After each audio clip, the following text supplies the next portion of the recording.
Welcome in, everybody, to a Sunday edition of Football 24/7 after the Eagles training camp. Practice day 7, everybody. Going to get hard to keep track of the days as we get up there on the training camp. Johnny Mack, welcome to the show, man. Johnny Mack reporting live from the NovaCare complex right now. That's why you're seeing an audio-only version of John. John, how you doing on this Sunday? Doing well.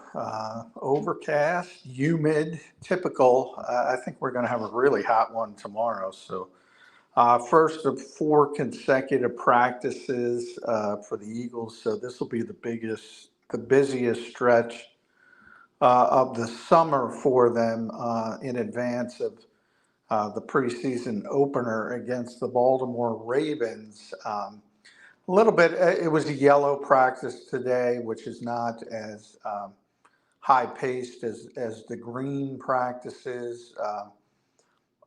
No pads today, no full pads today. So a little bit of a scale back, but they went about 90 minutes and some interesting developments on the defensive side of the football, I would say. Maybe a reaction to a poor performance at Lincoln Financial Field.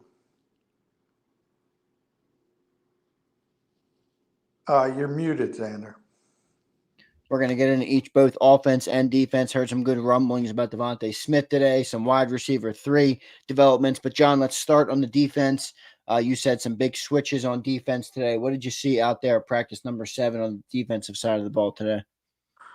Well, similar default setting. It was, again, if you're doing the day-by-day count, which a lot of people do, Isaiah Rodgers is back in the lead at right cornerback, 4-3 over Kaylee Ringo. It was 3-1 Ringo at one point. So that seems to be a positive development for Rodgers in recent days. But I hesitate because whomever starts in team drills, and again, today that was Rodgers for the 3rd straight day. The other one starts in 7-on-7 drills. So they kind of rotate in that manner.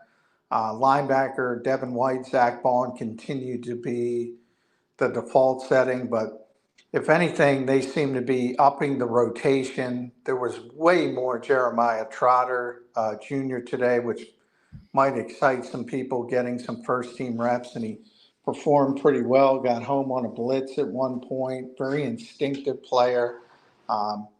Maybe he's starting to open the eyes of Vic Fangio at what could be a troubling position. Nakobe Dean, maybe a little bit of a step back after a very poor performance at Lincoln Financial Field. But even though it's Devin White and Zach Bond to start, all of them, Nakobe Dean, Ben Van Sumeren, and Jeremiah Trotter Jr. have gotten at least a few first-team reps. So it doesn't seem like Vic's ready to make a decision there just yet. Any does that mean anything to you for Nakobe Dean? A lot of questions on Nakobe Dean recently in Eagle Land. Anything on Nakobe Dean? Is this a bad sign for Nakobe Dean? Well, I don't think it's a good sign. He really struggled in coverage against Kenny Gainwell, for those who were there at Lincoln Financial Field.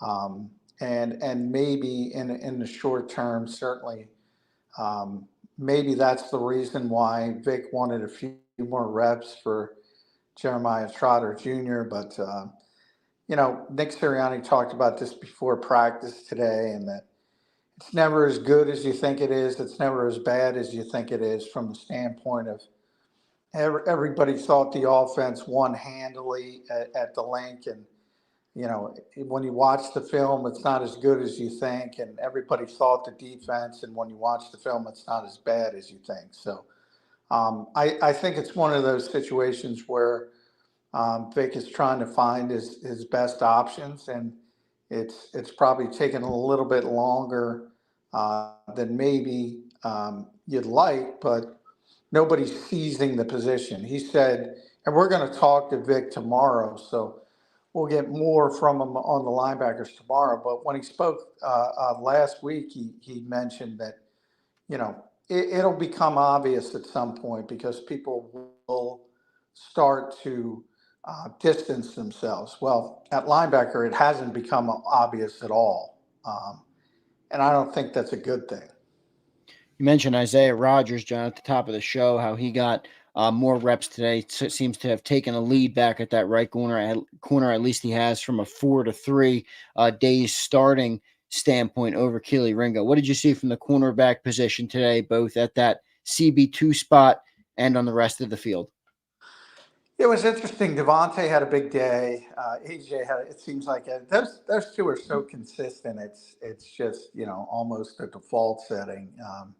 So that's part of it. Is guys are going to get beat by AJ and Devontae, and that's just the nature of the beast. But Devontae spoke after practice today and mentioned, and he rarely speaks this frankly. So we all took notice, and he said Rogers is more instinctive and Ringo is more physical, and he was very honest about it. And that's kind of what we've been saying, is that the issues with Isaiah Rogers in Indianapolis were the physical part of the game. And Christian Right. Parker mentioning we got to see the pads go on, so we got to see him be able to be physical. And for Ringo, it's he can be physical. You kind of saw it in a small sample size last year, but can he be consistent from play to play to play? And then who knows where they're going to be with Quinyon Mitchell, who's played everywhere. Today, first team reps in the slot again. He was at left corner. Eagles had some more injuries today, and there was some illness as well. Mekhi Becton was ill. Eli Ricks was ill, so Ricks was out. Josh Jobe was limited and not in team drills because of a concussion. So all of a sudden, you got more reps to go around at corner. So Mitchell was taking first team reps at nickel. He was taking a few first team reps at left corner in place of Slay, and that's more of a pitch count type of thing. So he could end up anywhere on September 6th in Brazil, and that kind of impacts the competition as well.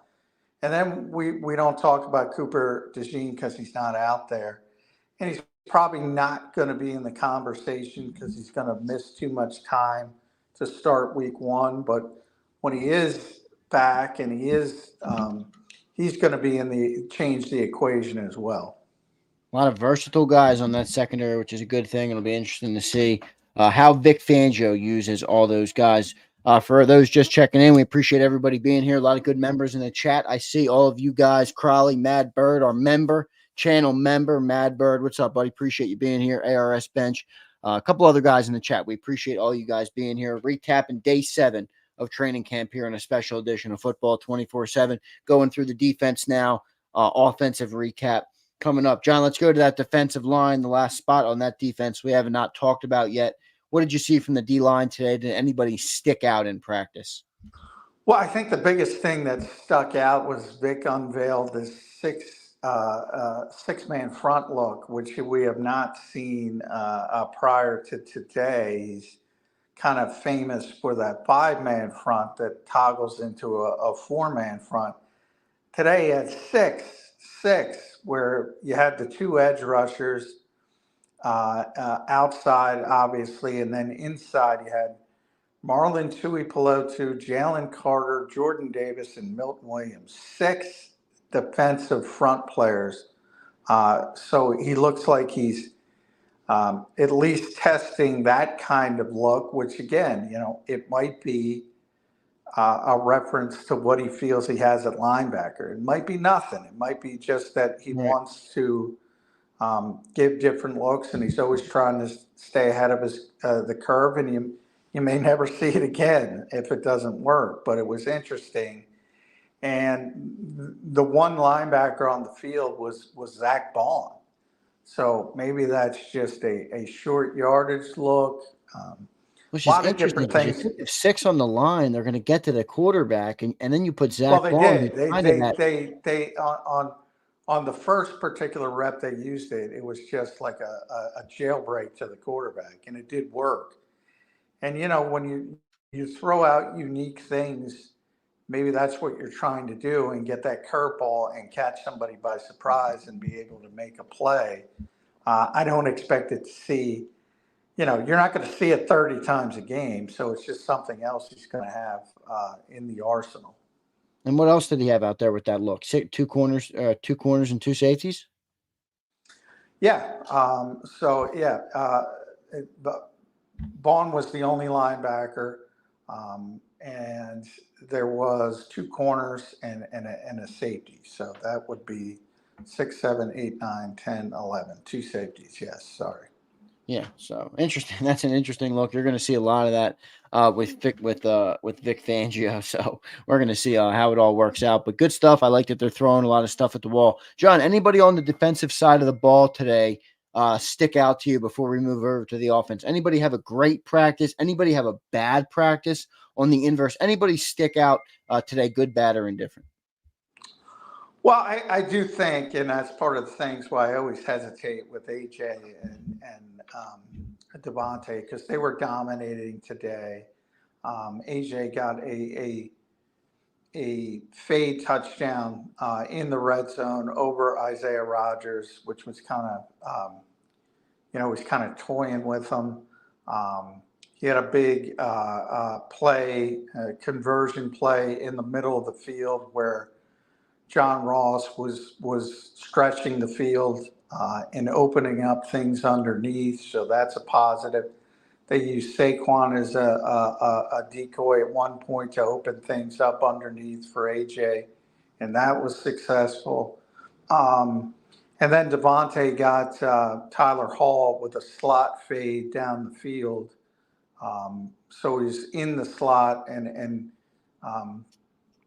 really worked him over. So those guys, you say, well, Rodgers didn't look good on the fade in the end zone. Well, it's AJ Brown and Tyler Hall doesn't look good on the slot fade, and it's Devontae Smith. So you have to put that context into it. But as far as the defense, no interceptions again, so we're back to that. No matter the quarterback, not just Jalen Hurts, but also Kenny Pickett and Tanner McKee. Moro Jomo had a nice rush. Nolan Smith, a nice rush. So some signs on the pass rush, which it has been. But a lot of that is the moving parts on the offensive line. Should have said this earlier, but Mekhi Becton was out. And Tyler Steen remains out. So the Eagles are down to their third team right guard. And that was Brett Toth, who, that's probably not a good sign for Matt Hennessy, who was not put in there at right guard and was still with the second team. So there's been so many moving parts. Landon Dickerson had a big sleeve. That was the theme today because Landon Dickerson had a compression sleeve on his right leg. He's got a right knee injury, kind of is working through it. Took most of the reps, but Trevor Keegan took some as well. Paris Campbell missed the practice. He had a compression sleeve on his right leg. Mekhi Becton had a compression sleeve on his right leg, but he missed the practice because of the illness. He watched it, but he missed it. And then I had a compression sleeve on my left leg. So it was the theme of practice. Big theme on today's practice. John, thanks for giving us the injury update there. You already started a little bit. Let's go into the offensive side of the ball. The two big things that stick out to me are that wide receiver 3, and you already touched on it a little bit, that right guard position. But let's start on QB1, John. We've been tracking his play all through training camp. He's had a very sharp camp thus far. How was he today out there on this Sunday? Yeah, Jalen was very good, and that's been a theme of camp. I don't think he's had really a bad day. It's been, good days versus really good days to this point. And today, again, was, with AJ and Devontae, it was really good. You had no Paris Campbell today, so other guys getting more opportunities. John Ross, Britton Covey, Johnny Wilson, all getting first-team reps at times. and maybe the Eagles are going to piecemeal it. But Covey certainly looks like the most consistent by far of those bunch. But, if you want somebody to stretch the field as John Ross did to enable, as I said, on the one rep to get AJ space underneath, that's something he can do. And if you want that size and that physicality, there was one rep where the Eagles were in 13 personnel, so 3 tight ends, Dallas Goedert, Grant Calcaterra, CJ Uzama, and the only receiver on the field was Johnny Wilson. So, maybe for blocking purposes with 3 tight ends and the big receiver. So he's getting looks and seems to be impressing the coaches.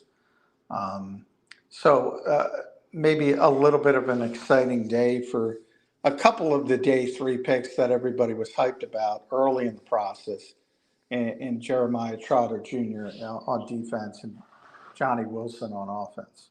Yeah, good stuff for those guys contributing on offense. John, you mentioned the right guard a little bit, but, with Mekhi Becton out of the practice today, who got the reps at right guard, and did we learn any more about what the Eagles think of their depth at that position?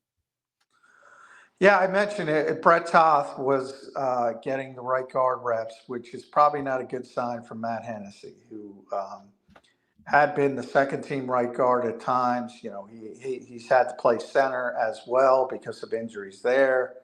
But today, he was the second team right guard. And the fact that they didn't bump him up to be the first team right guard is probably not a good sign, because previous to today, Toth was the backup center at times.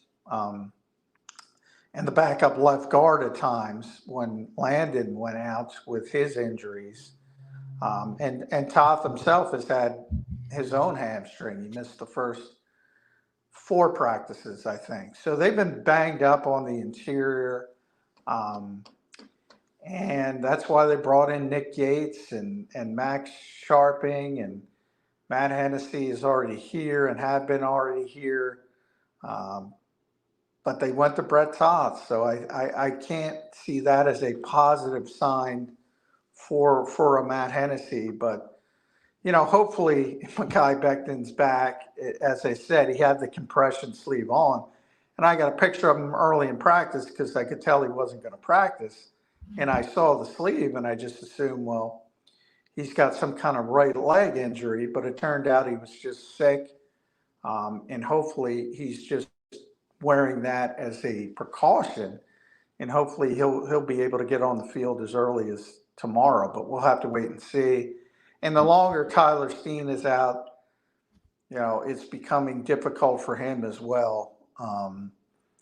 It hasn't been great on the interior of the offensive line because of injury issues. The good news is all the injuries, none of them were serious. So whether you look at Toth with the hamstring, and you look at Dickerson with the toe and a little bit of a banged up knee, and now Tyler Steen with an ankle, and Mekhi Becton getting a little sick, these aren't torn ACLs. So guys will be back, but day to day, it looks bad at times because you have these constant moving parts.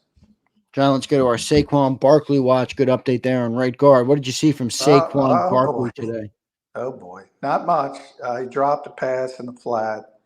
Not much. He was a decoy. They lined him out wide. And it was helpful. They got Ringo out of the play so Brown could catch something underneath. So that part's helpful. Kenny Gainwell has been performing better as a receiver. Kenny, though, got yelled at today for missing a blitz pickup at one point. So that was a negative for his standpoint. Not a great day for the running backs overall, I'd say. Nothing from Kenny Gainwell, who's been impressing as well. Nothing from him today much. No, well, I just mentioned Kenny there. I said he missed a blitz, and Nick was getting on him a little bit. So from that perspective, and that's something that Saquon is supposed to be better at. So maybe that factors into it. But Kenny had a great practice for those who were at Lincoln Financial Field. He didn't necessarily follow that up today. Not a lot of involvement from the running backs in the passing game today. Let's go to Dallas Goedert. He had a big day also at the link for the open practice with 3 touchdowns. He seems to be becoming a bigger part of the offense this year, at least just from my perspective, from what I've heard. What did you see from Dallas Goedert today? Certainly not like it was at Lincoln Financial Field where he had 3 touchdowns and a 2-point conversion. He was sort of the guy on the offense, but he did have a nice tight end screen. And the Eagles did a better job with their quick screen games to the receivers, whether it's tight end or wide receivers. Austin Watkins, a guy we haven't talked about much, 13 rep, but he was really impressive on those on a wide receiver screen. And what impressed me is he violently came back to the football. That's too often what the Eagles didn't do last year. So he was meeting the football instead of waiting for it to come to him. And that gives you a little advantage to take advantage of the block, potential block. So he did a nice job with that. Dallas did it from a tight end perspective. But today in the receiving games, it was mainly AJ, Devontae, and Britton Covey. We're getting the traffic today from that perspective. Good stuff there. Johnny Mac, anything else on the practice today that stood out to you? Day 7 down there back at the NovaCare complex. Anything else that we missed that stood out to you at the practice today? Well, Nick spoke before practice, and he brought up Zach Bond unprompted. So I think that's a positive for Zach. You know, we've seen him start at linebacker all 7 days, but they're rotating liberally. And I think we all kind of said, well, let's wait and see. But it seems like this coaching staff really likes Zach Bond, so maybe there's a little bit more to it than we thought originally. He also confirmed that Vic Fangio is going to be calling the defense from the press box, which it's not crazy because he's typically done that when he hasn't been the head coach. He prefers that, but you never know in a new situation with new players. People might readjust, and he might come down out of the press box onto the field, but it looks like he's going to be calling the defense from up top. So Nick kind of confirmed that. And I thought the defense was better today. Low bar because they performed so poorly at the open practice, but I do think they bounce back. And usually when they bounce back, it's about the defensive front. And they were able to take advantage of some of those moving parts on the interior of the Eagles offensive line. But Moro Ajomo standing out as a young player, and also Nolan Smith. You know, every time Nolan is out there against a tackle that's not Lane Johnson or Jordan Mailata, he looks really good. And I think that's positive because there aren't many tackles like Lane Johnson and Jordan Mailata. They're both top 10 tackles. They both are arguably in the top 5 league-wide. So the point is you're not going to face too many teams with tackles like that. And if he could take advantage of the mediocre guys and the lesser tackles, that's going to be a big positive for the Eagles. John, Sunday night here, well, Sunday afternoon right now, but heading into Sunday night, give us a preview real quick on the practice schedule for the week. I know we have a big first preseason game coming up on Friday, but what's the Eagles schedule for the week for those who do not know? Yeah, Monday, Tuesday, Wednesday, practicing every day, 10 in the morning. Vic Fangio is going to talk before practice tomorrow. Tuesday, it's going to be Kellen Moore. Wednesday, it's going to be Nick Sirianni for the final time before the preseason opener, which is Friday night in Baltimore. So that's the schedule this week, though. We'll walk through, obviously, on Thursday before the game. And it's the busiest week for the Eagles, which started today, 4 consecutive practices, which will be the only time you see that all summer. I'd be stunned if they have 4 consecutive practices again. So this is it. This is the dog days of summer for the Philadelphia Eagles.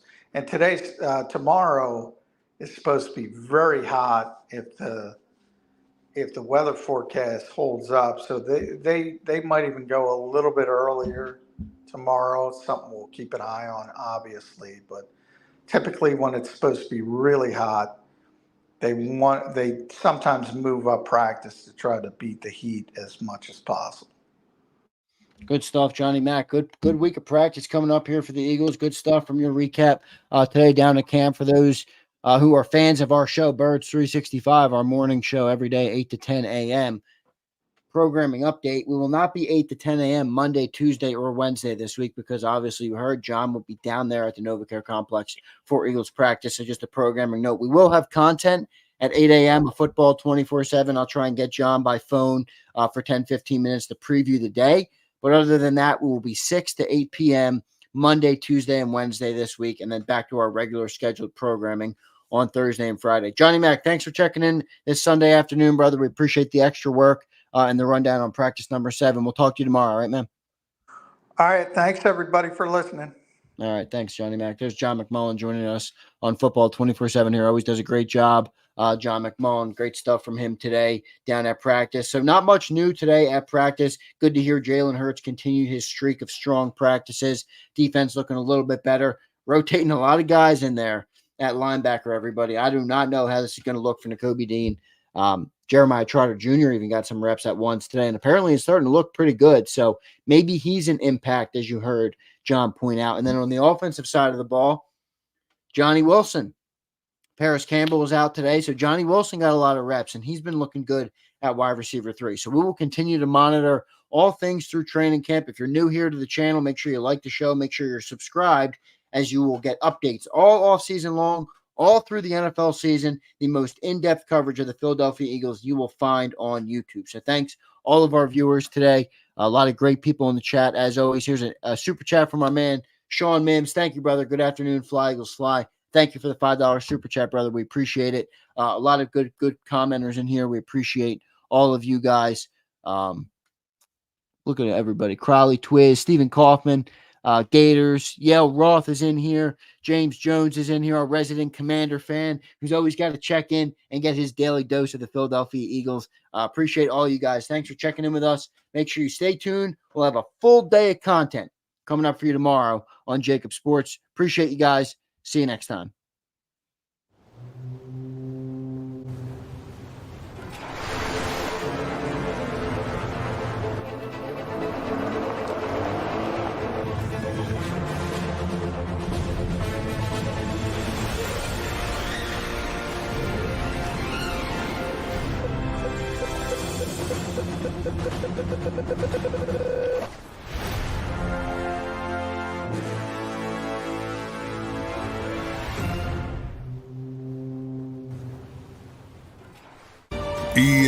EAGLES, Eagles.